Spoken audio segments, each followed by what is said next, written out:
पित्ताचा त्रास म्हणजे नेमकं काय? छातीत जळजळ होणे का पोट फुगणे, आंबट गुळणी आल्यासारखे वाटणे का ढेकर येणे, या सगळ्या लक्षणांवरूनच आयुर्वेदिक चिकित्सा ठरते। त्यामुळेच कुठलंही एक औषध किंवा एक चूर्ण काढा हे सगळ्याच पित्त असलेल्या लोकांना लागू पडत नाही। मुळात आपण जर पित्ताचा विचार केला तर पित्त दोन प्रकारे वाढू शकतं। एक म्हणजे खूप तिखट तेलकट खाल्ल्यामुळे शरीरातील पित्त दोष वाढतो आणि त्यामुळे ॲसिडिटी किंवा छातीत जळजळ होणे, डोकं दुखणे, मळमळ होणे असा त्रास होऊ शकतात। याच प्रकारे दुसऱ्यामध्ये पोट फुगतं किंवा अपचन होतं, पोटात गॅसेस तयार होतात आणि त्यामुळे अन्न वर आल्यासारखे वाटते।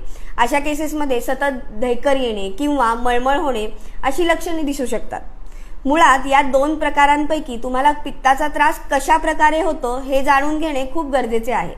धन्यवाद।